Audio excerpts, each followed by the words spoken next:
But what happens is the effects are accumulative. The body uses 2.5 liters, which is about 9 cups of water a day, according to the Mayo Clinic. Now, folks, the Mayo Clinic is mainline and very, very conservative. That is just what you need, folks, to stay alive. Will you please repeat with me? 9 cups just keeps me alive. 9 cups just keeps me alive. So when you hear these things that say 8 glasses of water, 9 cups of water, whatever, it isn't even enough, according to the Mayo Clinic, to keep your bodily metabolism and bodily processes hydrated in the least amount. More causes of cellular dehydration. If you have any kind of work, now strenuous activities can be mental or it can be stress. How many of you have stressful jobs? Most people do or have stress somewhere in their life. Maybe I should have said, how many of you have stressful kids or grandkids? Maybe that's what your trigger is. More hands. Okay, so if you eat foods that are little in fruits and vegetables, they're dried foods. They take a lot of water to digest. And acid, it's like you didn't drink at all.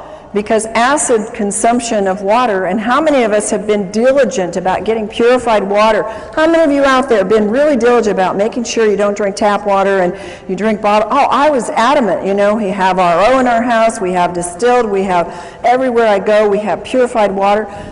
It's acid water, you might as well drink nothing. And digestion of, in the digestion process, the fluids are not being replaced. Thirst is the last thing. And you know, I can remember saying to clients, you need to drink more water, and they would say to me, but I'm not thirsty. And I really didn't have a good comeback other than, you need to drink more water. But I sure do now, and you will too. Dehydration occurs when there's more water leaving the body than is being taken in. And the body is dynamic. It's moving all the time, and it's always changing. And this is especially true with the water levels in the body. How many of you notice now that your body craves water? I've noticed since I've gotten on microclustered water, I can tell my body is like listening now. It's like it's woken up all the receptors, and it like says, I need more water. And before, I never was thirsty, and I would forget to drink. So your water routinely needs to be replaced. So we lose it in all of these examples, which we're going to now show you. How many of you are not aging? Oh, we got some. Well, I tell you, after I hit about 45, I started to feel it. And after I hit 50, I started to feel it more. And then the next decade, I felt it more. And I am so thankful to God that He brought into my life and into the United States, because literally this was not available to us many, many years ago, that now I have a tool before I'm 100 to start really challenging my aging process. And you see, aging causes a decreased thirst. It just goes away. And you see many, many older people who say, drinking?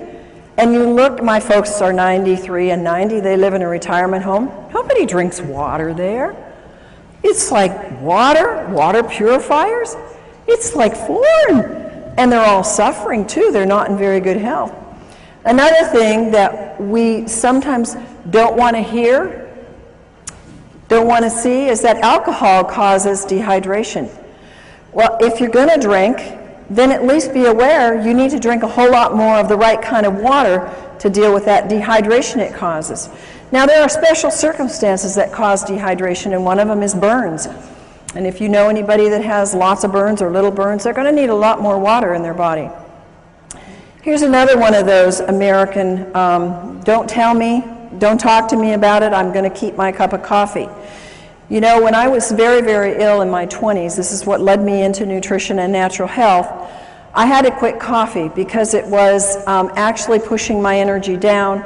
And I thank God it did, because I realized then what it was not going to help build up my health. And a lot of people just haven't gotten that yet. They haven't figured out that it's reducing your melatonin in your brain. That's very, very important for good, sound sleep. It's decreasing your memory enzymes. I want to be full of a good memory on into my 90s and 100s. It can cause DNA damage. It affects your overall brain functioning. How many students do you know? And when I went to college and grad school, everybody was drinking coffee to what? Think, study, stay awake through the night.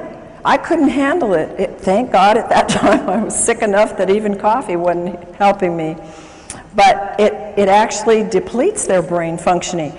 And when people crave coffee, it's a craving for water that their body needs.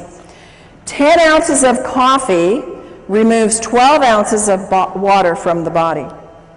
Dehydration is caused by diarrhea.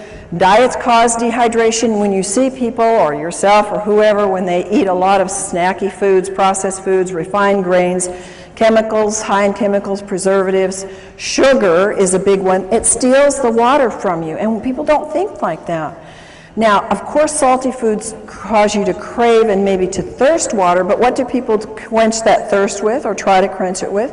Sodas or iced tea or something that further causes dehydration. Exercise uses up water.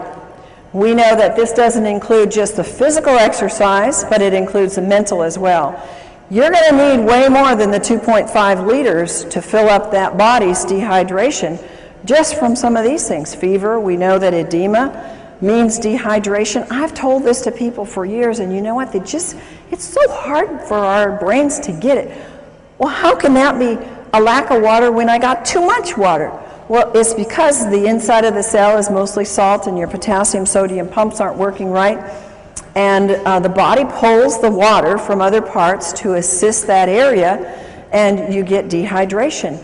And if you drink enough water, you must drink it until your urine is clear. Now, the only exception to that is, of course, if you just took a B complex with the riboflavin in it, and that will make the urine very yellow. Water is the best natural diuretic, and if people would just use a lot more of that, they would find their swelling and things would be much more improved. High altitude causes dehydration. Again, I'm going to tell you a little story about myself. It's kind of, when I look at it now, it makes me feel rather stupid and ignorant. But I went to Ecuador a few years ago, and I got very sick in Quito. And I thought, what's the matter? I'm not sick. I don't want to get the flu. I felt horrible. And, you know, we had a bottled water here, bottled water there, bottled acid water. And, I mean, I was sick. And it was a health trip. There were a lot of other people there who were into health, and nobody knew to drink water. In fact, you know what they gave me? They gave me cacao, which is chocolate, which has caffeine, which further dehydrates you. I didn't know any better. I was so desperate, so I took it. But now, if I go back there or any high elevation, I'm going to know you drink a lot of the right kind of water and really hydrate yourself well. Another reason, we all know this one, we've all said it, we've all known it, is when you're sick, you get dehydrated. And why? Because you got to flush those toxins. And one of the reasons why we get sick is because we haven't flushed the toxins and also haven't flushed them with the right kind of water. Chronically ill people have to have the right kind of water, because if you don't, they just get stuck there and then they cause all kinds of illness. This is a huge area with medications causing dehydration. If you will look in the medicine on the internet or anywhere where they talk about the side effects